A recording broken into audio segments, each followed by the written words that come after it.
Hello বন্ধুরা, নমস্কার। কেমন আছেন আপনারা সবাই? আশা করছি সকলে খুব ভালো আছেন। তো নিউ মুনের পর এই যে চৈত্র নবরাত্রি, তো আমি ভেবেছি আজকে যেহেতু ডে 1, তো 10 দিনের গাইডেন্স আমি কালেকটিভ লেভেলে ভিডিও করব, পোস্ট করব, ভিডিও রেকর্ড করব। যদি কারোর কিছু গাইডেন্সের প্রয়োজন হয় তো জাস্ট এই চ্যানেলটা একটা মিডিয়াম, তো সেখান থেকে তারা পেয়ে যাবে। তো কালেকটিভ রিডিং অনুযায়ী আজকে ডে 1-এ কি গাইডেন্স মেসেজেস রয়েছে সেটা আজকে দেখব। তবে তার আগে একটা অ্যানাউন্সমেন্ট আছে, সেটা হলো যে মানি হিলিং মেডিটেশন লাইভ ক্লাস হবে রামনবমীতে 26 তারিখ। এটা ইভিনিংয়ে হবে 9টা থেকে 10টা, 10টা থেকে 11টা। এখানে থিওরি থাকবে অ্যান্ড মেডিটেশন শিখিয়ে দেওয়া হবে যে কিভাবে আমরা মানি ব্লকেজেসকে হিল করতে পারি, অ্যানসেস্টার ব্লকেজেস সেটার হিলিং, পভার্টি মেন্টালিটি সেই টাইমলাইনকে কোল্যাপস করা এবং সেটা হিলিং, অ্যান্ড মানি ফ্লুয়ের জন্য বা মানি অ্যাট্রাক্ট করার মধ্যেখানেও যত রকমের ব্লকেজেস থাকে, অনেক রকমের এখানে সাইকোলজিক্যাল মেন্টাল অনেক ব্লকেজেসের কারণেই আমরা মানিকে রিসিভ করতে পারি না এবং আমাদের লাইফে ওই একটা ফ্লো থাকে না, সেই ফ্লোটা থাকে না। তো সব কিছুই মেডিটেশনের থ্রু হিলিং করা যায়। তো স্ক্রিনে সমস্ত ডিটেলস দেওয়া আছে, যারা জয়েন করতে চাইছেন আফটার পেমেন্ট আমাকে স্ক্রিনশট পাঠাবেন হোয়াটসঅ্যাপে। তো একটা গ্রুপ ক্রিয়েট করা হবে, এখন আমি করিনি, সেই গ্রুপে সবাইকে অ্যাড করা হয় এবং লাইভ হয় জুম অ্যাপে। ওকে, তো লেটস স্টার্ট। দেখা যাক আজকের কালেকটিভ এনার্জি কি রয়েছে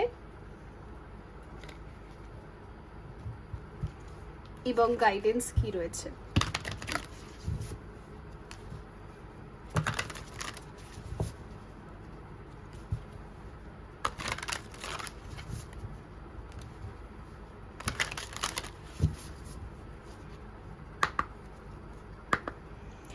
balance yourself, direction, growth, life stages.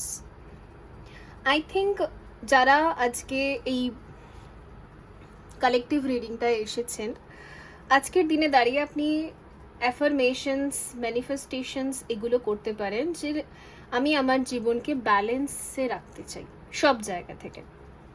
তো এবার থেকে আপনি আপনার লাইফে ট্রাই করবেন যে personal life, professional life, love life, family life এবং সেলফ লাভ, সলিটিউড, সব জায়গায় একটা ব্যালেন্স রুটিন মেনটেন করার চেষ্টা করুন। একটা ডিসিপ্লিন মেনটেন করতে পারেন আপনি, অ্যান্ড আপনি একটা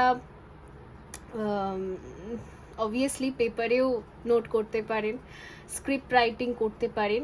এটা আজকের দিনের জন্য ভীষণভাবে এফেক্টিভ হবে, কারণ ইউনিভার্স চাইছে আপনি ক্লেম করুন নিজের ব্যালেন্স সেলফকে, যে কোনো জায়গায় এক্সট্রা করে না বা কোনো জায়গায় ল্যাক করে না, সব জায়গায় যেন ঠিকঠাক মতো পারফরমেন্স দিতে পারে সব জায়গাতে।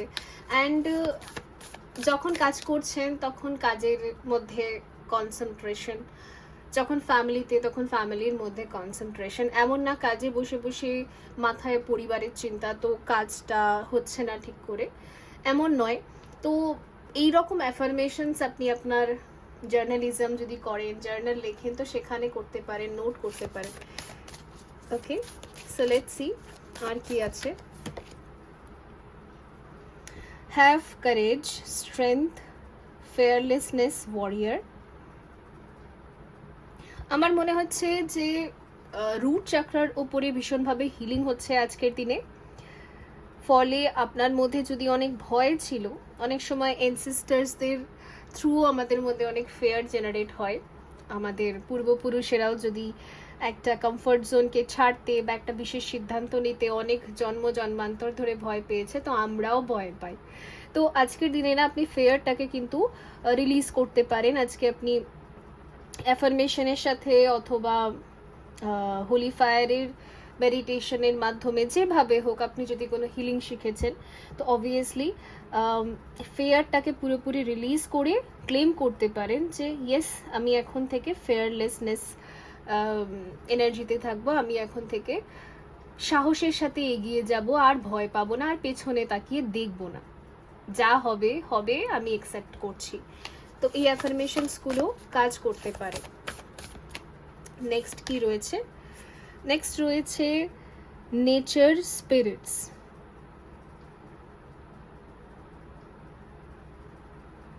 elves, fairies, rock formations. Okay.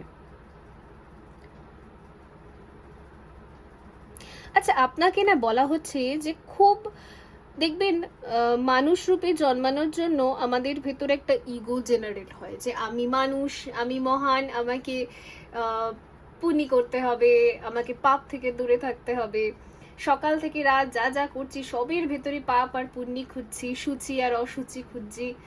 তো এই সমস্ত যে এনার্জিগুলো থাকে এগুলো একটা one kind of ego. Basically mother নেচারের কাছে আমাদের মধ্যে আর বাকি যে অ্যানিমালস বলুন বা যে কোনো পশু পাখি বলুন কোনো ডিফারেন্স নেই, আমরাও পশু পাখির মতোই পড়ি, কারণ মায়ের চোখে সবাই সমান, রাইট? আমরা এটা জানি। তো একটা কুকুর, বিড়াল, সিংহ, ওদেরকে মাদার নেচার যেভাবে দেখে আমাদেরকেও সেইভাবেই দেখে, একই লেভেলে দেখে। এটা অ্যাকচুয়ালি আমাদেরই একটা মেন্টাল ফগনেস বা আমাদেরই একটা মেন্টাল ইগো, যেটা হিউম্যান হয়ে যেন একটু বেশি নিজেকে বড় মনে করা, এরকম একটা ব্যাপার থাকে। তো ওটাকে না আপনাকে পুরোপুরি রিলিজ করে দিয়ে নিজেকে একদম নেচারের যে নর্মাল লজ ওর মধ্যেই ম্যাক্সিমামটা রাখার চেষ্টা করতে বলা হচ্ছে। ওকে, তাহলে দেখবেন আপনি না ভূমি মায়ের সাথে আপনার রিলেশন ইমপ্রুভ হবে। তো আমার মনে হচ্ছে যদি আপনার রুট চাকরায় অনেক ব্লকেজেস আছে, যদি আপনার মনে হয় যে এই ভূমি মাতা বা এই নেচার আমাকে একসেপ্ট করে না, সব সময় আমার অ্যালার্জি হয়, সব সময় আমার সেন্সিটিভিটি লেগে থাকে, সব সময় আমার যাই খাই সেটা ন্যাচারাল খাবারই খাই কি কেমিক্যাল খাবারই খাই, সব কিছুতে খালি আমার শরীরে অসুখ হয়ে যায়, খালি আমার অরা ডিস্টার্বড হয়ে যায়। অ্যাকচুয়ালি রিজনটা হচ্ছে যখন নেচারের সিম্পল লজের ওপরে উঠে আমি নিজেকে বিশেষ প্রমাণ করতে চাই, তখন ওই হিউম্যান ইগোটা আমাদের মাদার নেচারের সাথে, ভূমির সাথে রিলেশনটা নষ্ট করে। তো সেটা আপনাকে ইমপ্রুভ করতে বলা হচ্ছে। Remember who you are. আচ্ছা,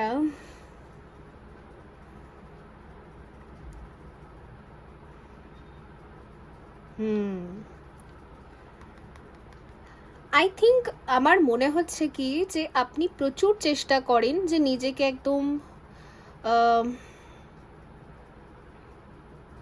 ইগোলেস রাখার, নিজেকে একদম নর্মাল রাখার, বাট বারবারই হয়তো কোনো কারণে ট্রিগার হয়ে যান, রেগে যান বা কোনো ফ্রাস্ট্রেশন কাজ করে।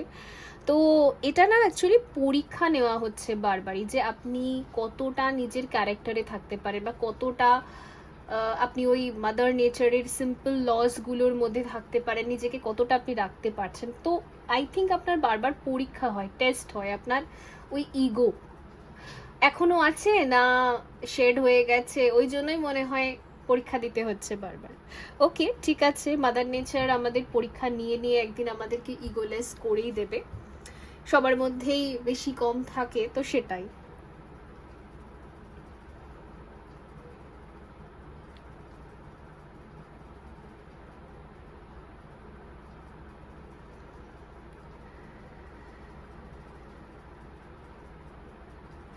এখানে না আমি ফিল করতে পারছি খুবই ওল্ড, খুবই পুরনো এনসেস্টার্সদের এনার্জিকে ফিল করতে পারছি।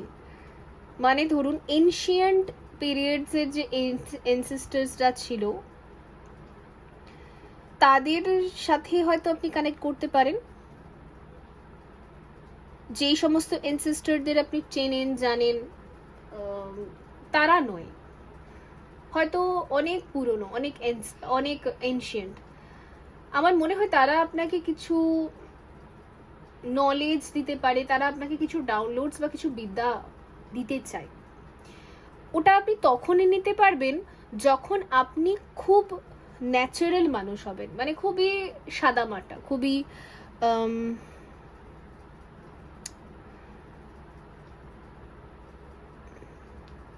খুবই গ্রাউন্ডেড, এক্স্যাক্টলি। তবেই তবেই আপনার এনসিস্টার, ওই অনেক পুরনো এনসিস্টার, তারা আপনাকে যেটা দিতে চায় সেটা দিতে পারবে। ইয়েস।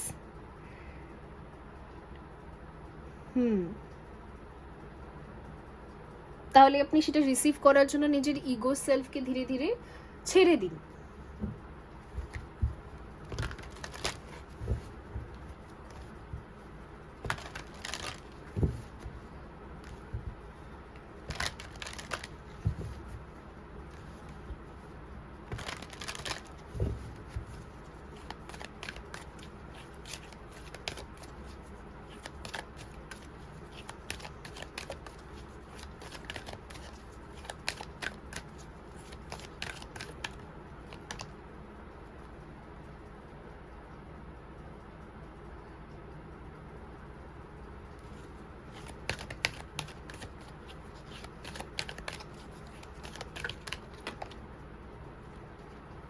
আচ্ছা, আপনার জীবনে যদি আপনি এক মানে টক্সিক বা খুব জাজমেন্টাল রিলেশনশিপসকে দেখেছেন, অ্যান্ড অবভিয়াসলি যখনই আমরা কোনো টক্সিক রিলেশনশিপের মধ্যে থাকি তখন সেখানে আমরা সাফার করি, আমরা স্ট্রেস নিই, আমাদের এনজাইটি বাড়ে, ডিপ্রেশন বাড়ে, শরীর খারাপ হয়, সব কিছুই খারাপ হয়ে যায়, ওরাও ডিস্টার্বড হয়ে যায়। তো আমার মনে হচ্ছে আপনার এনসেস্টার্সরা, আপনার ইভেন মাদার নেচার, সবাই চাইছে যে আপনার ভেতরে ওই হিউম্যান ইগো যেটা আছে সেটাকে শেড করে দেওয়া, আর আপনাকে জাস্ট একটা খুবই গ্রাউন্ডিং পারসন তৈরি করা। কারণ তারা আপনাকে না একটা রিলেশনশিপ গিফট করতে চায়। আই থিঙ্ক আপনি সব সময় সব জায়গারই সম্পর্কের মধ্যে ঝামেলা দেখেছেন, বন্ধুদের মধ্যেও ঝামেলা, আপনার ফ্রেন্ডশিপে সেখানেও ঝামেলা, ফ্যামিলিতেও ঝামেলা, রিলেশনশিপেও ঝামেলা, ইভেন চাকরি করা, কাজ করা, সেখানে কালিগসদের সাথেও ঝামেলা। তো এগুলো হয়েছে আই থিঙ্ক কিছু না কিছু ব্লকেজেসের জন্য। তো সেগুলোকে ছেড়ে দিয়ে আপনার একটা রিবার্থ করানো হচ্ছে, যাতে আপনি খুব সুন্দর ভালো হারমোনিয়াস রিলেশনশিপকে কি বলবো অ্যাকসেপ্ট করতে পারেন, বিউটিফুলি সেখানে আপনি এনজয় করতে পারেন প্রত্যেকটা মুহূর্তকে। যেমন মায়ের সাথে বসে আছেন, তো সেখানে বসেও আপনার এতটাই ভালো লাগবে যে কি আর বলার। ঠিক সেরকম সবার সাথেই যাতে আপনি প্রত্যেকটা মুহূর্তকে এনজয় করতে পারেন। তো ওর জন্য খুবই স্বাভাবিক আর খুবই সরল টাইপের ব্যক্তি হতে হবে মেন্টালি, তো সেটাই এখানে নির্মাণ করা হচ্ছে আপনার মধ্যে। ওয়াও। নেক্সট হচ্ছে judgement. Okay, and 2 of cup. Yes, আপনার লাইফে এবারে হার্ট টু হার্ট কমিউনিকেশন হবে, সোলমেটস, মানে যাদের সাথে থেকে আপনি এটা ফিল করতে পারবেন যে সামনের ব্যক্তি আমাকে বুঝছে, আমি যে কিছু একটা বলছি ও আমায় অ্যাকসেপ্ট করছে, আমিও অ্যাকসেপ্ট করতে পারছি। তো এই রকম টাইপের একটা জীবন আপনার শুরু হবে এবার থেকে। আমার মনে হয় অলরেডি হয়ে গেছে, কারণ এটা আজকের দিনের কালেকটিভ এনার্জি আমি বলছি, that's why. S of wands, yes, page of swords. ধীরে ধীরে এমন ব্যক্তিদের সাথে আপনার দেখা হবে যাদেরকে আপনি নিজের মনের কথা বলে অনেক শান্তি পাবেন, এবং তারাও আপনাকে নিজের মনের কথা বলে শান্তি পাবে। তো শান্তিময় জীবন আর কি। তো ক্লেম করুন এই এনার্জিটাকে। আমি চাইবো যে যতজনই দেখছে সবার জীবনেই যেন শান্তিময় একটা ঊর্জা থাকে, অবভিয়াসলি। তো বন্ধুরা, এই ছিল আপনাদের জন্য রিডিং। আই হোপ এটা হেল্পফুল ছিল। দেখাবে পরবর্তী রিডিংয়ে। ভালো থাকবেন। So by.